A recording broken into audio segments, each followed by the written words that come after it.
It's Friday night. It's 11 o'clock in my time zone, that whole Eastern timey zone. And there's no Will Allred tonight. He was feeling under the weather. He wanted to stick it out, and I went full elementary school nurse. I made him go to bed. If I lived with him, I would have put the blankets on him and patted his head. We are not the show for people to hang out when they're sick.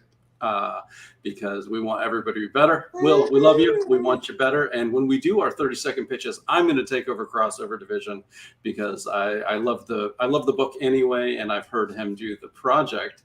And I just said the 30-second pitch. We're going to get into that in 1 second. I want to say I am a very lucky person. Things do work out for me in my life. So I don't want to say that I'm not lucky, because I am. But I rarely ever win anything, like random giveaways, especially giveaways that I didn't even know were happening.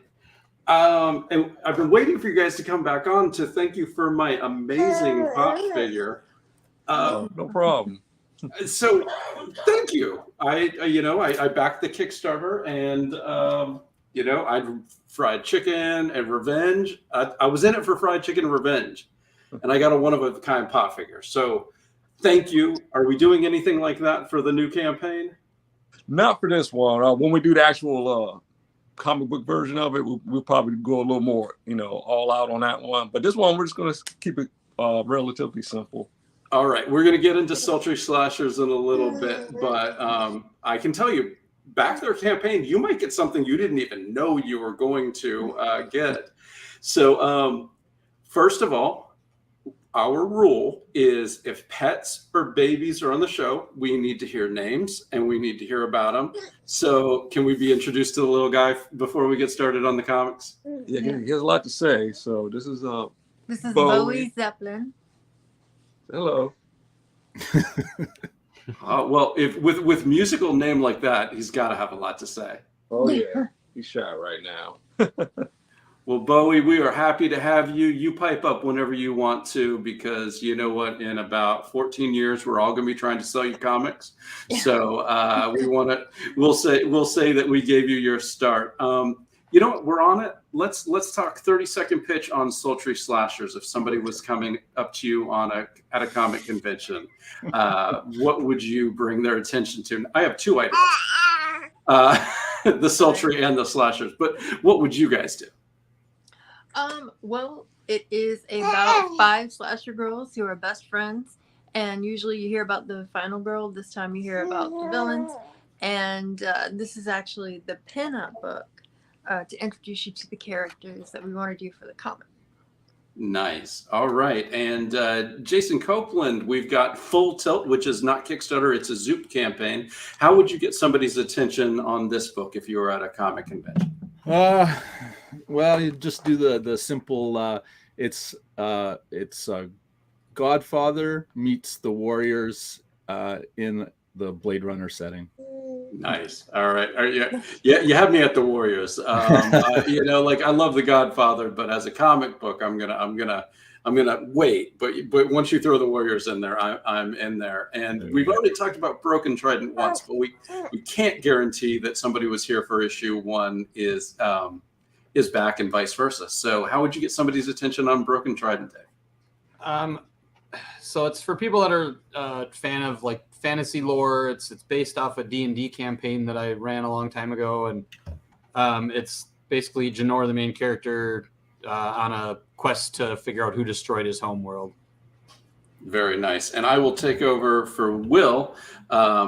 We don't have to do a deep dive. He did it. You can find it on our YouTube page about 3 weeks back. Crossover Division is a world where people can read a work of fiction and fall so much in love with it that they bring it into real life. And guess what? That usually has chaotic and disastrous consequences. There's one group, the Crossover Division, that's job it is to take that fictional story and put it back in the book. So this is for a hardcover version of the first 4 or 5. I'm not perfect, but 4 or 5 issues. It is the first volume. And Hector and Hank are great characters. Will's a great dude. So I I ask you to go check out that campaign. Let's bump him over his 100% funding.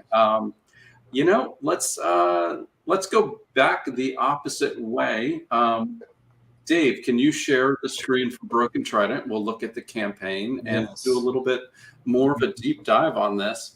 While you pull it up, I will say that for one of my sports teams, I'm addicted, so I'm on a message board and I get Paramount Plus for free.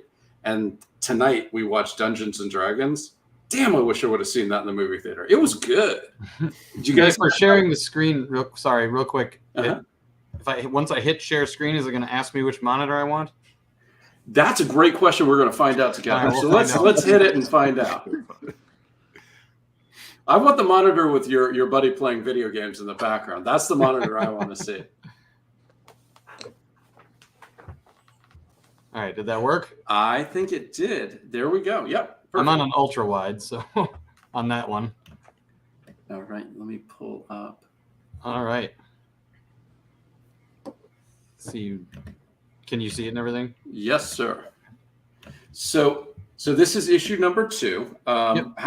Is this a mini series or is this running full on? So it's kind of, we're doing Broken Trident's supposed to be 5, potentially 6. We're going to try to keep it to 5 issues, but at the bottom of the cover you can see, and I'll go back up to these pages in a minute. I'm just trying to get to the cover. Well, that's one of the variants. So it's Keepers of Venox chapter 2. So like Broken Trident 1 through 5 will be chapters 1 through 5 of Keepers of Venox. And then we have 4 other mini-series planned for a total of 25. So like the next mini-series, issue 1, will be chapter 6. Okay.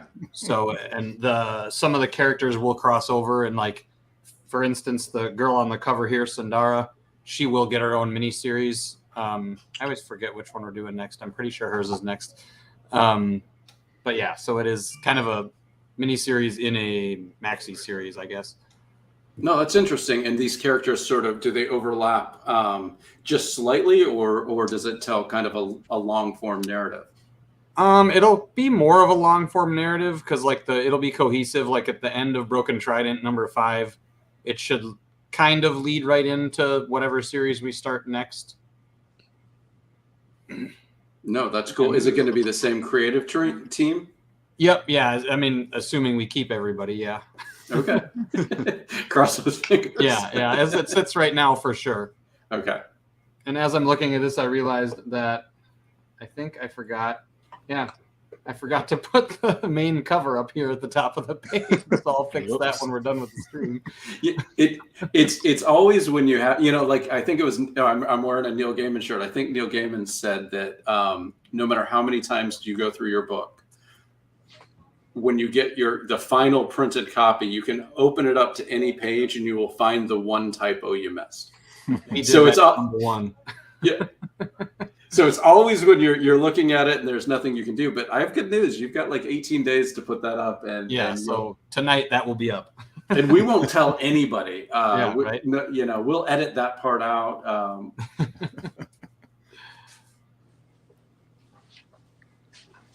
So you had talked about this being a Dungeons and Dragons campaign. How closely does the narrative follow what you guys played, or is it just sort of like, it was kind of fun that we did that but let's find a story in it. Yeah. So Janor, the main character, the kind of pinkish purple guy, he was my first ever D&D. Like I didn't run the campaign, another guy did. But it was my first D&D character. And so his backstory for the comic is right out of my D&D backstory, other than I changed his name because it was too close to a DC character's name. For the campaign, it didn't matter, Right. But the story that he's going to be in the comic isn't really out of the D&D campaign, but his backstory is. And then I actually started writing my own campaign that I was going to run, and then it never happened. So a lot of that campaign will be in the comic and a lot of elements out of that. Since I've never played Dungeons and Dragons, how close is creating a campaign to writing a story? So creating a Dungeons and Dragons campaign is like writing a choose your own adventure book, but you don't get to choose the adventure as the writer. So I think it's harder to write a D&D campaign, to be honest, because you can write all this stuff that your players are going to do, and then one of your players gets some wild hair up their ass to do something that you didn't at all expect, and it takes them down a completely different path. And now everything you wrote has to be played in another session or something, and you got to think on your feet and change it. Where at least with the comic, you're in full control over it, and you just script it. So I mean, it obviously has its challenges, as you all know, but the D&D campaigns they can get complicated. That's interesting. So I know you talked about how you got the team together last time, but as a refresher, how did you find your artists? So Eiler I found him in a D&D fantasy group on Facebook. It was like D&D Fantasy Art, I think is what the name of the group is.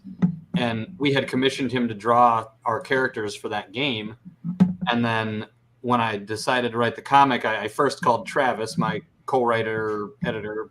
He has to be up at like 4 a.m. That's why he's not here with us.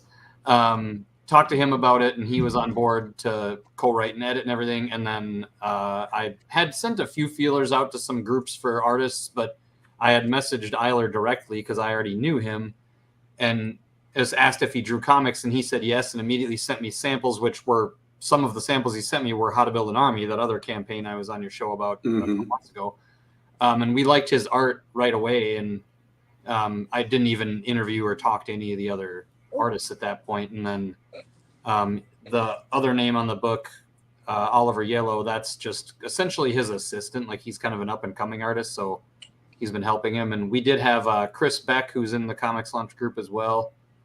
He was helping me he did the lettering for the first few pages, and then he taught me how to do it. So now it's down to just the 4 of us, but well, kind of. Eiler also picked up a couple other assistants for his art. So how has that changed doing the lettering yourself? Is it, do you kind of do more editing because you can play around on the page? Way more. We completely changed how we write scripts after the first issue, because we had written the script very specifically, and like told Eiler, this has to be this panel and this page and blah blah blah, and then we were going to have someone else do the lettering, so we had to have it there. Well, then when we took it over, we had maybe 9 pages already lettered, and we did the rest of that 36 pages or whatever it was. And as we were lettering it, Travis was like, "Oh no, that sounds horrible. Change that, delete that, whatever." There was one page that I had lettered by myself. He wasn't sitting next to me.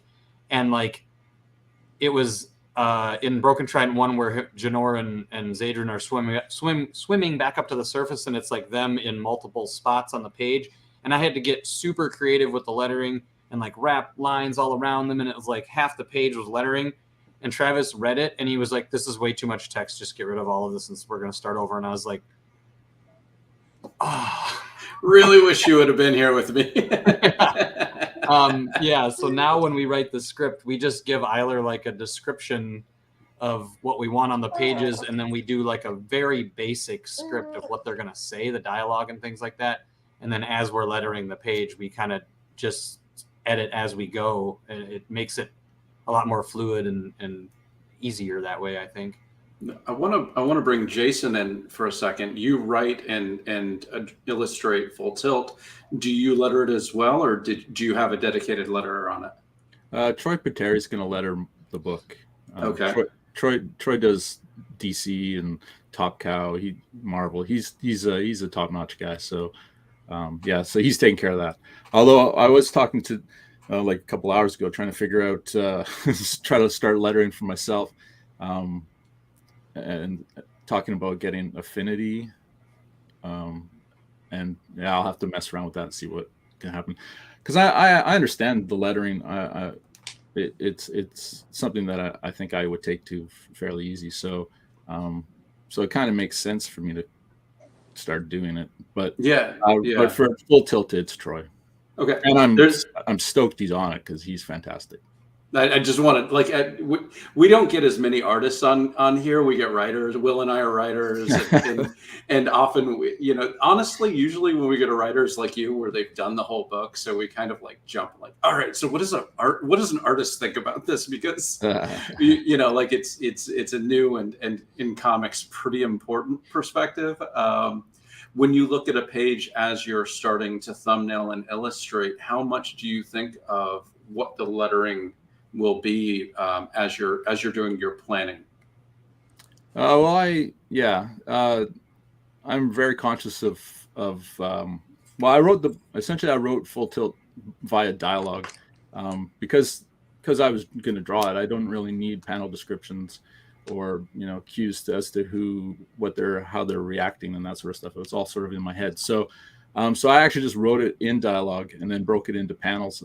And so once I had that, I knew who was on the left, who was on the right, and figured out the blocking and that sort of stuff. So while I'm laying it out, I'm really conscious of where the dialogue's going to go already. Oh, that's very interesting. I really need to learn to draw. Well, I say that every writer should draw, and not necessarily your comic, but you should be drawing them and getting an understanding of storytelling and look at when you draw something and then try to put words to it and realize that how much space you actually need for the dialogue, and also who's talking. You don't want tails crossing. You don't want the person on the right talking first and then the person on the left talking next, because then you got these weird cross tails and stuff like that. So you have to be really conscious of that sort of flow. And David, if that happens, you might work like 8 hours on a page, and your partner might tell you to scrap it.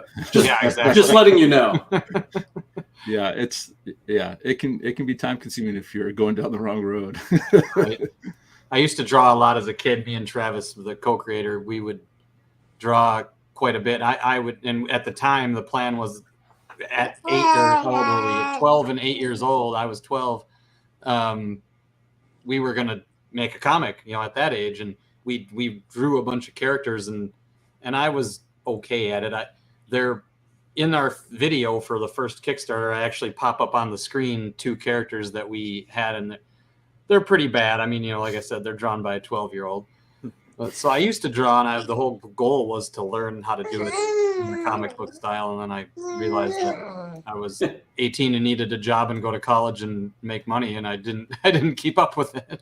Yeah. Hey, Alan Moore started this whole thing to be a cartoonist where he wrote and drew everything, and he gave up the drawing part. I think if it's good enough for Alan Moore to not draw, I'm gonna just kind of like.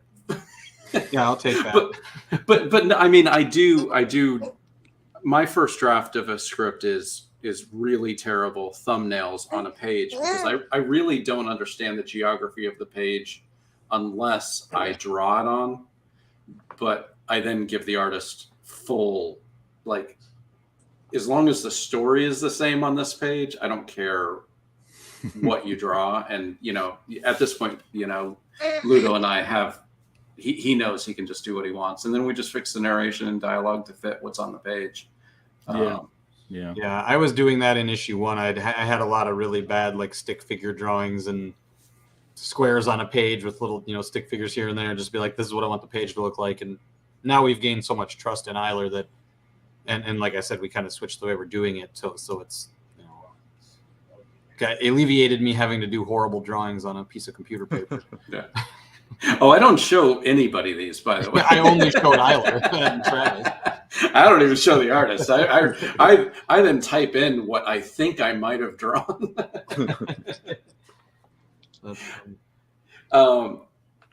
Chastity, and how do you guys, when you sit down to write a script, do you draw it out first? Do you write it by dialogue? How do you guys? Usually start with outline first. And then from the outline, I'll hand over to her, and she'll start flushing it out. Then, we'll take whatever's in paragraph form or whatever. I'll start kind of like sectioning it off. Like, all right, this should be like the first page, panel 1. I'll do little light sketches. Putting where characters are and And then once we get the thumbnails kind of down and the placement of words, then we'll do like a tightened up version of the script. Then once we got that, we'll send it off to the artists and let them run with it. Awesome. All right. Well, Dave, let's talk about some of your tiers on the campaign before we pop over to another one. Can someone get issue 1 with this? Yeah, they can. Really quick, I wanted to point out some of these covers. Sure. I'm going to scroll down to the tiers. So we only had 3 covers last time, and we have 6 this time, which kind of got a little overwhelming. But this is not our artist. This is just another guy that I had found on Facebook. But I'm just so in love with this. You know, you recognize the New Mutants Cable first appearance there. I'm so in love with that cover, and it's been kind of popular. And then I had another guy that I met online. He's out of England, do the Green Arrow, Green Lantern crossover. And then Nathan Luth, you know who that is. Yeah. Right? Yeah. So he did this cover as well. So that was 6 and got to be a lot, but I just love them all. Then that brings us to rewards. So you were saying, can you get 1 with it? Mm-hmm. So yeah, there's a tier for just obviously the single covers and stuff, and then there's a tier for 1 and 2, and then everything comes with digital then too. There's that cover, retailer tier. It's Nathan's cover, so that'll be our most. They go up in price. Obviously, that'll be our most limited cover. And is Nathan running a campaign right now? I believe he just launched. Yeah, he is. I'll actually scroll down a little bit and talk a little bit more about that, but we're doing a crossover thing. Oh, cool. And then you can also get all 6 covers, and then I think I have where is it? Oh, so this is a catch up where you can get all 9. So the first issue, all 3 covers, and then all 6 covers from this issue. And then, let me go down to that. I can go through these real quick, too. So we have our big bundles, too. We had another Lego minifigure done. Mm-hmm. We have a whole little army of those by the time we're done. We talked about how cool it would be to, design a Lego ship and have that, and then have all our little figures on it. Your underwater ships? Well, there's the pirate ship. Gotcha. That when they're not underwater. So I thought, I was like, I could just buy a Lego pirate ship and not have it designed and save some money. Masking tape and write broken triangles on it. Right. 1 of 25. Yeah. So go past the add-ons. What's happening in my mouse? Buy an $80 Lego figure and put it on your Kickstarter for 25.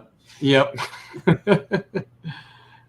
So Nathan and our artist Eiler worked together to make this crossover print. So that's Nathan's campaign, The Canon of, I always say it wrong. It's Vangel, right? Or is it? I'm pretty sure it's Vangel. Nathan's going to kill me. I always say it wrong. But so that's his main character. That's our main character. So him and Eiler got together and drew that. So if you back his campaign and our campaign, you can get a 6x9 print of this. If you back physical, if you back them both digital, you just get it emailed to you, a digital copy. Awesome. So so he does have one live right now, and it's his second issue of that series as well. Very cool. All right, I'm gonna pop off this. Actually, David, can you stop sharing it? I believe if I stop sharing it, I'll kick you out, and I don't want to do that. I want you to hang with us as long as you can be with us. Sure.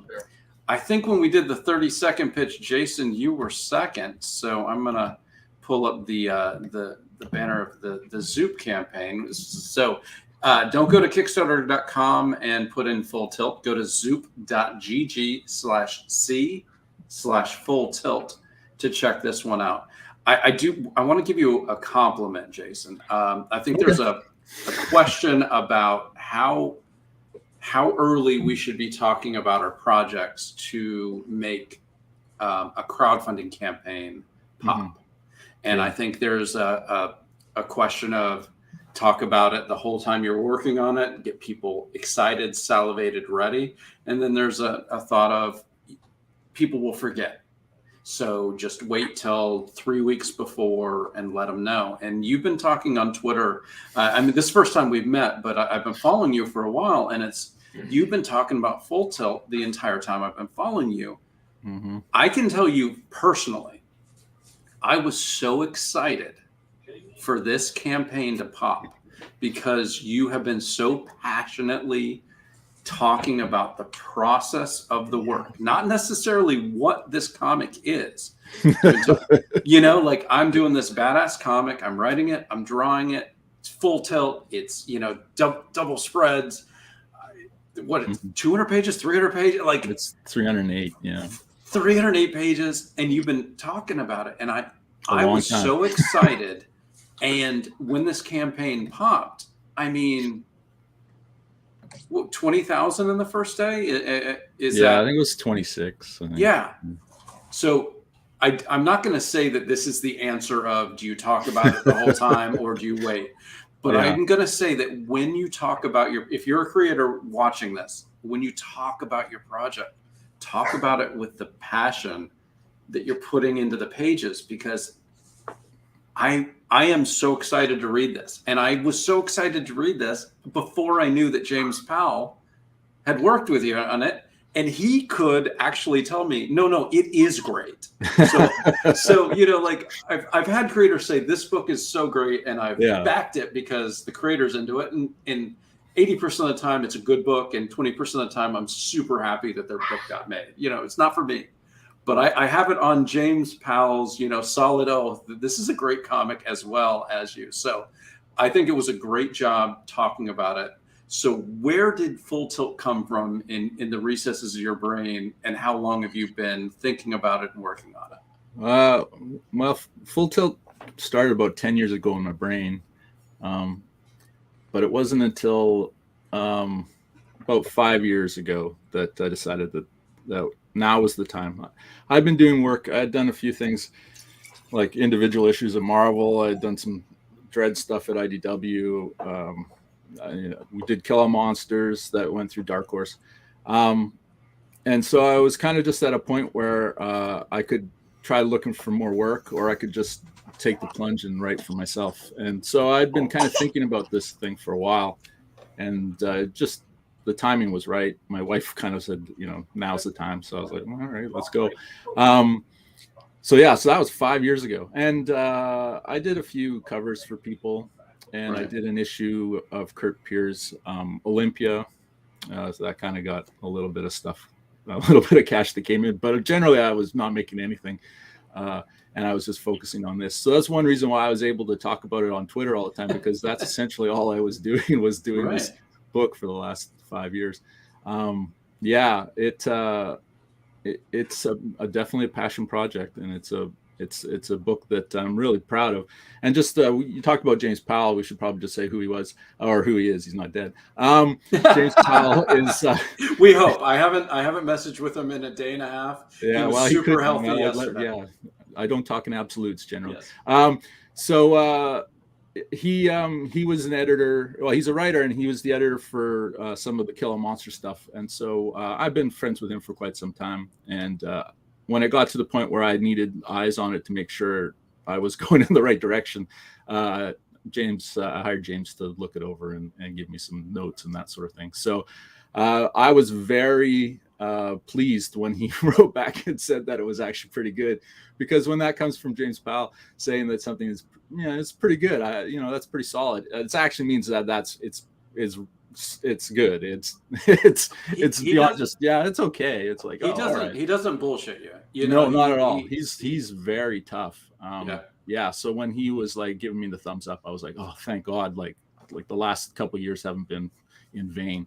So so that's James Powell. But this is pretty much a singular vision sort of thing. It's just me, and then Troy's going to letter it. And so the cover and the logo were done by Tim Daniel, who writes for Vault, and is also Vault Comics like design guru. He designs all their books, all the interior, and he does all the trade dress and all that sort of. He's fantastic as well. So he did the cover and he did the logo, and he's going to do the interior design of it as well. And the book itself is going to be 320 pages, hardcover, oversized. Black and white. It's a black and white book. It was always going to be a black and white book because that's sort of how I see. And yeah, that pretty much sums it up. It's a massive book. It's an art object for sure. It's going to look fantastic. 308 pages for $50 for a hardcover is yeah. like unbelievable value. For I mean, like you, I'm not gonna give you any advice because you've made $38,000. I'll take advice, but I'm gonna say if you're listening to this, like you can't get a better price on a hardcover. Yeah, that's over 150 pages. Much less. I was trying. The goal of the book has always been. I mean, this sounds stupid, but I'm not really in it for the money. I'm not looking to make $38,000. I mean, that honestly thought I was going to scrape down the road and barely make the 10. When we set it at 10, I was like, oh my God, that last week is going to be hell while we try to get people to get there. Mm-hmm. And the fact that it funded in like an hour and 10 minutes or something is like, oh, okay. But I've lost my train of thought. I don't know where I was going. Just that it's something that it just had to be made. Like it was always going to be a big book. Like I didn't get written in as issues. It didn't get written as trades. I can't really break it up into, like, I've talked to publishers. They were like, oh, we're interested in publishing this. And I was like, well, it's one big book. And you know, that I wasn't about to break it up and try to sell it as anything else. It's just one big experience. So, and now that they have proof of concept, they might publish it that way as well, but they weren't going to do that out of the box. Well, yeah, and this is the first time I ever really wrote for myself. So yeah, a 308-page book by essentially a new writer. But you know, my calling card is more the art than the writing. But the fact that James was really supportive and really positive, I think that it's actually quite a good read. So yeah. Awesome. Well, can you share the page and we can at least? Well, I can certainly try. I'm not good at this this type of shit. I mean, stuff. Hey, can I swear? You can say shit. You can say whatever the fuck you want to. Oh, all right. Okay. So now it's saying. Share I'm sorry, Bowie. He doesn't understand yet. Earmuffs on Bowie. There you go. Oh man, I don't know what I'm doing. What the hell is all this? Well, you know what? I can do it on my end because I oh wait, maybe if I click. Oh, okay. Yeah. All right. Here we go. You got it? Okay. I see it. Okay. All right. So there's the cover by Tim. Fantastic. Yeah, it's oversized. Right now, essentially all you can get, you can only just get the hardcover or the hardcover signed. The remarked ones sold out. We got some original art. You mentioned double page spreads. I have so many double page spreads in this book. It's crazy. But they're available for purchase, pretty much all of them. And then the commission sold too. So there's a little blurb about it that goes into more than that 5-second thing I said at the beginning. Kind of deals with the setting and a little bit about the main character, Mosmo Miller, who works for the crime family, and he's at a meeting of all the bosses of this giant city and all the crime bosses, and they all get assassinated, and he's the lone survivor. And so the new bosses essentially accuse him of these assassinations, and they are trying to hunt him down. So his deal is to kind of make it home and kind of figure out who's responsible for the deaths of all of the crime family bosses, and one of them is his mentor and friend. So you know, it's personal. It's not just it's not just regular old revenge. It's personal. And then there's a preview. I've got I think 16 pages. These fall fairly early in the story. This is just after. That explosion is amazing. Oh yeah, so this is where he discovers all the heads of the families are dead, including his boss, who is this dude here. And then then he just starts going, and that's sort of where the name of the book came from. Full Tilt was that the original concept was this initiating circumstance at the beginning. and then he would just be forced to continuously be on the move, deal with all the obstacles and stuff that comes his way. But then as I was doing the book, I just realized that there needed to be more. There needed to be more story and more nuance. So it changed slightly in that it wasn't just one big John Wick book anymore. It became deeper, and it talks about different themes like love and hate and power and control and family. Family is a big one. So yeah, I don't know. I mean, some of the 2-page spreads that are in it. I actually have. This sounds crazy, but I have 11 consecutive 2-page spreads that all connect from one to another. So there's actually a 22-page spread. Yeah, these are the kind of things that that artists shouldn't be allowed to just do their own books. So here's my question: if a writer here, that's the 22 page. If a writer did this to you, would you strangle them, or would you be like, "Cool"? I'd probably be pretty pissed off. Are you traditional or are you digital? I do my roughs digitally, but everything, the final work is all done traditional. Really good work. Oh, Thanks. Yeah, I've here got some praise from Phil Hester and J.H. Williams III. And Dan J.H. Williams is a hack. And who cares what he says? Jason Sean Alexander, like I'm very, I'm kind of humbled by the things that they said. It's pretty fantastic. So yeah, and then we're working towards at 40,000 we'll unlock a free poster for all physical backers, and then I'm really hoping we get to 50. It feels like a bit of a stretch at this point, but which would give us the lay flat binding, which I think is really key for this book because there are so many 2-page spreads. It would be nice to be able to make sure that book lies flat. So how much time do you have left on this campaign? 20 days, I believe. Okay. I mean, definitely, it's certainly not out of the realm. And now that I realize it's $50 for 300 pages, I'm going to insult people who don't take advantage of you for that. I mean, that's incredible. I mean, I'm looking at our next hardcover probably being about 140 pages, and I'm expecting it to be $50.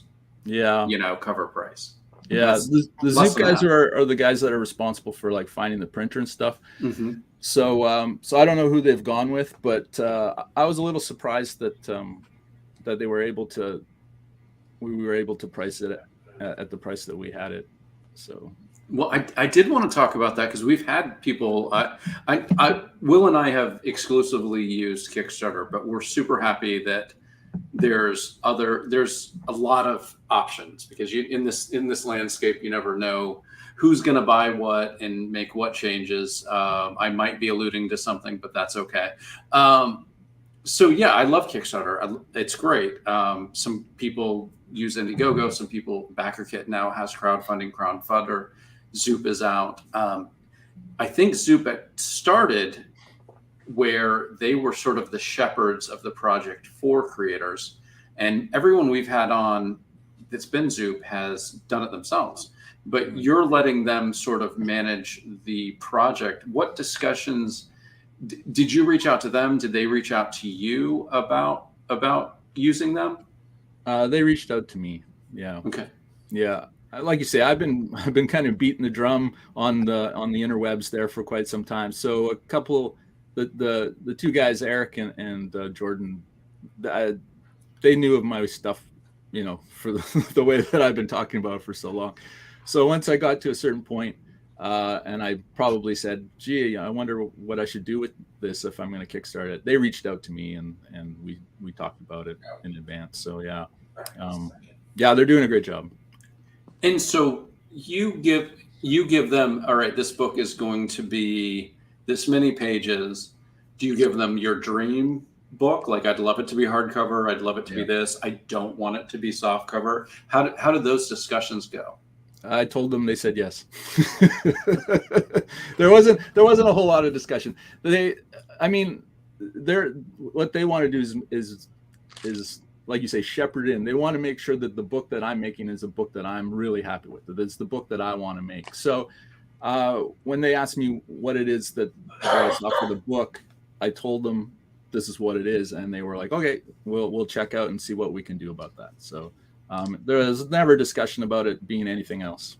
Okay, cool. That's awesome. And you know, I fulfill myself. I think most Kickstarter creators fulfill in one way or another themselves, but to be able to kind of just do the work, have it succeed, and have some, you know, like elves working as you sleep, that's kind of a dream too, you know? So there's, you know, but I guess I have to learn how to draw as good as you and draw a 308-page action thriller. I wouldn't suggest anyone do 308 pages. I'm an idiot. But yeah, I also needed to make sure that I had fulfillment. Like I had to use a fulfillment service. I'm Canadian, so so shipping from Canada to the United States or anywhere, even within Canada, is super expensive. So I would have needed somebody to fulfill it in the States anyway. So that was sort of like, you know, that was a bonus. But the fact that they were going to hunt down a printer and deal with the printer and get them the files and all that sort of stuff, that's the stuff that I was just like, you know what, I don't, that's not, my brain isn't built for that.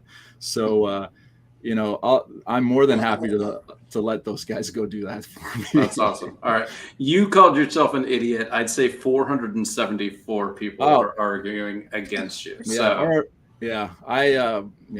I'm maybe not an idiot. I'm a dreamer. Let's put it that way. There you go. All right. Yeah. Awesome. Well, let's go from dreams to sexy nightmares.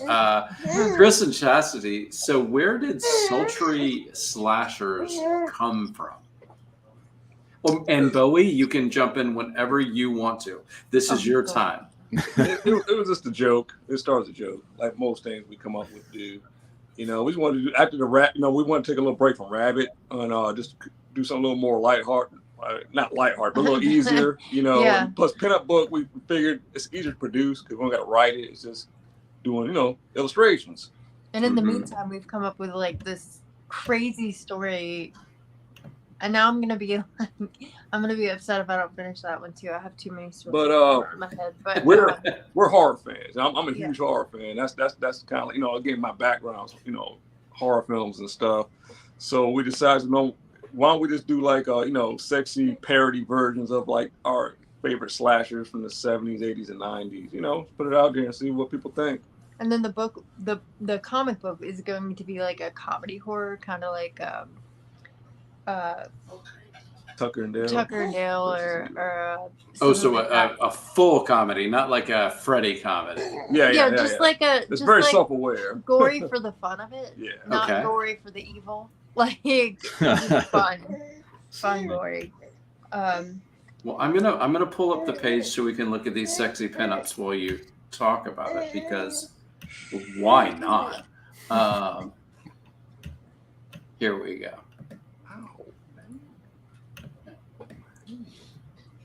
So you said you've got five villains. What are they kind of direct parodies, or are they just homages to some of the slashers that we grew up with? Kind of like both, a little mixture of both. They're homages, and some are okay. So Lacey Blake Stalker, right? Obviously, I'm not going to name names, but you know who it's after, right? It does certainly look like a mask is on her face. Yeah. Okay.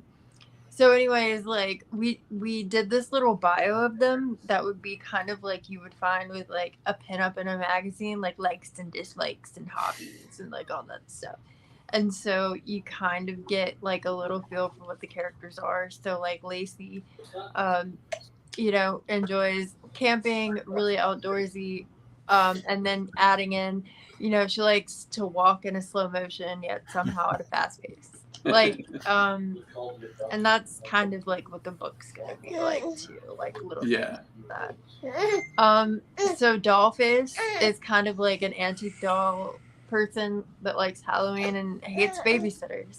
And then you have Candy Claus, which is like a Christmas character, but her hobbies include astral projection and collecting Christmas decorations, like just whatever.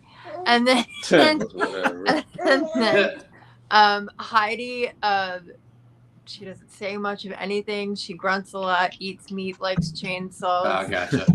I'm Yeah. with you now. I've caught up on Heidi. Yeah. And Bella is kind of, you know, the S&M kind of, you know, suffering, clearly an homage to like a Hellraiser. Like, Yeah. character. When I first saw Sultry Slashers, I actually didn't know it was you guys doing it, and I thought, oh, I wonder if like that the new Hellraiser with the female Pinhead. I was like, oh, that's so smart, because that's, you know, when I looked at that image, I was like, oh, I kind of get being into the villain now. You know, I'm like, oh, I sort of get that, because there's something happening there. But I'm glad you have a Hellraiser in there for that reason. Yeah. And then so it's a pinup book. There's 32 pages. So what we're offering is any of those 32 can be your cover. Oh, okay. So the only one where we have all 5 on the same cover is the one by Robert Nix. And then there's nice and naughty versions of each one. Roberto, the one who did the watercolors, I mean, this is all like straight up on paper. And he did 10. So he did 10 pieces for us. Are those available within the campaign? They are not, because I Okay. haven't paid to have them shipped to me yet. And then Raj, he, like, we tried to go with artists that have like different styles. Yeah. And then Raj is kind of like More realistic. Yeah, more realistic. Yeah. Yeah. And he did 10 covers. And then we have Miss Hempai, who is more of like the waifu. Manga. Exactly. Kind of like, yeah. Well, you see. So, Anime. Okay, I see all 5 girls there. Yep, that's the Robert Nix one. So, Got it. so yeah, there's options for you to get, like, if you prefer one artist over another, you can get their sets with 10 covers for each set. There's a 6 pack where you can choose any 6 covers that you like. For $66? No. Oh, God, you should have talked to me. But You should have talked to me. Our prices, Although if it's more than 66, you did the right thing. yeah, but they do include free shipping. All the prices free shipping. Okay. Or in the U.S. And the bigger tier, I think, is free shipping international too. I do not want to, be too risque, but when you said the bigger T and I was looking at this cover, I thought you were actually specifying how the artist drew. So no, the bigger tiers. Yes, sorry. Yeah. Go ahead. My mind went a little in a fun place. But another reason we decided to do like a pinup book, because we got friends that have done them. They do fairly well on Kickstarter. There's like a big demographics for these type of books. So that's why we tried it as well. Mm-hmm. Yeah, just to, kind of see if this would even be something people are interested in. And how do you feel now that you're about a week and a half, 2 weeks into the campaign? How do you feel about it? Pretty good. We almost doubled what our goal was. So Yeah. Can't complain about that. Yeah. And then, I forgot to mention we had the calendars too. So I did the layouts and all that stuff for the calendars, and the dates are right. No worries. I triple checked that. There's actually 13 months. We did an update about it. It says 12 I don't think months. it's right then. Well, it goes into January of 2025. And for the 13th one, we had to do it, of course, with the Lacey cover. Yes. For reasons. Now, did you do it with the mask, or is she wearing What was it? Jason Warren 2? It was just a sack, right? Oh, the sack. That's part 2. Yeah. It's the best. So Okay. All right. Yeah. if we continue to do this, we'll do like little Easter egg. We'll do variations of the characters based on what sequel it was and all that kind of thing. Have you ever thought of doing the most unsexy and having Lacey's mother? There's ideas, you know what I'm saying? I mean, we do more, there's other killers and stuff I thought about that would be cool to do parodies We of. actually have one that I really, really, really want to do, but I can't say what it is. Okay. That's All right. It's one of the more obscure ones, more obscure killers. I mean, some of my favorite slashers are more like unknown ones. Everybody knows Freddy and Jason and stuff, but like, no, you like the more crazier ones like Sleepaway Camp and Maniac and all that, Yeah. So we watched Sleepaway Camp because it was on How Did This Get Made, and I was like, my God! I told my wife we have to watch this, and It's interesting. it's a thing. It's a whole thing. And years later, we saw Sleepaway Camp 2 and 3 were on Tubi, so we were like, heck yeah, let's watch it. So we watched them 2 nights in a row, and I literally had a nightmare about Sleepaway Camp 2 and 3 where, friggin' Bruce Springsteen's sister came to kill me at night. And I told my wife, we can't watch any horror for a couple weeks now because Sleepaway Camp gave me a nightmare. Two was fun. 2 was a fun one. I thought they were both fun. All 3 are fun. Yeah. 1's terrible, and 2 and 3 are terrible, but they know they're terrible. Yeah, 3. The first one is not politically correct. That one has some Fair. wild one. Fair. Awesome. All right. Well, let me check. I've been over on things, so I haven't been able to check. Cool. We had Charlie pop in during the Full Tilt and talk about Full Tilt insanity. So, oh, Charlie.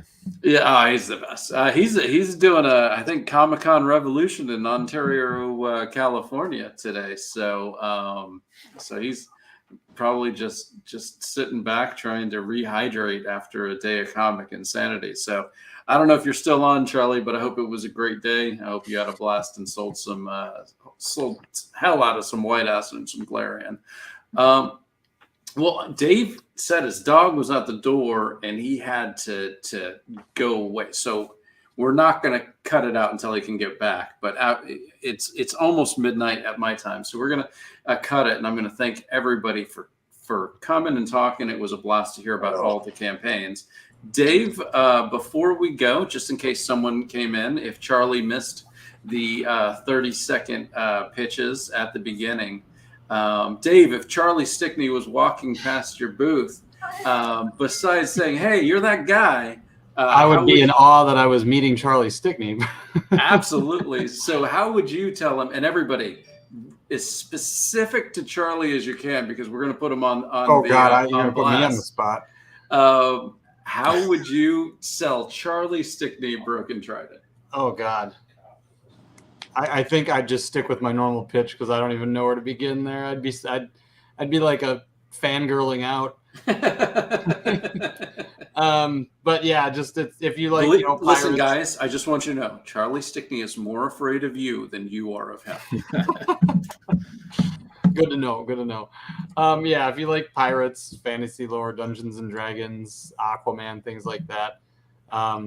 It's a pirate adventure. The main characters can swim underwater. His underwater home was destroyed, and he's trying to figure out who or what did it. So nice. All right. I would lean into the sexy women pinups, but how would you get Charlie Stickney to buy sultry slashers?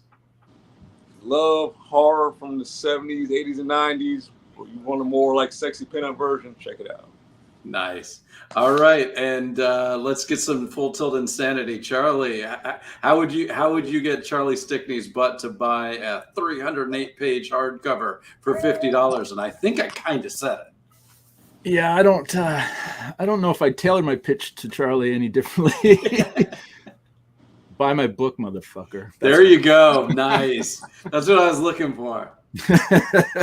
We're all too nice to that guy. We're all too nice to him. Oh, Charlie's nice to everybody. Oh, he's smart. Oh, he's helpful. You know what? Sure, that's all true, but fuck that guy. No, come on. You know what? My deal is when I meet somebody who is universally loved like Charlie, and I love him too, you got to give him some shit, man, because he's too comfortable. You know? That's my theory. All right. So, Charlie, you got to get on Crossover Division for our buddy Will. He's the hardcover collection of the first 4 or 5 issues. I forgot. And basically, people reading old stories can fall so much in love with them that they bring them into our world. And it's never the good kind of bring into the world. It's always chaos and destruction. Crossover Division is a group that is sent to send the stories back to where they belong and bring order to the chaos. So I want to thank everybody for coming. As always, I want to thank Will for going to bed and getting healthy because I want to see you next week. And Jason, it was nice to meet you. Chris, Chastity, and Dave, it was great to see you again. And when Broken Trident 3 is out, I want to see you. When the comic of Sultry Slashers is out, I want to see you. Jason, 10 years from now, Full Tilt 2, we're going to, well, I'm sorry, I said Full Tilt. I think that's Sultry Slashers. Full Tilt 2 in 10 years. We're gonna make a date? No, it'll be something different. All right. But there will be something more. Yeah. Either way, let's see you in a decade. Thank you very much, All right, thanks, Kevin. everybody. Have a great day. All right. Bye.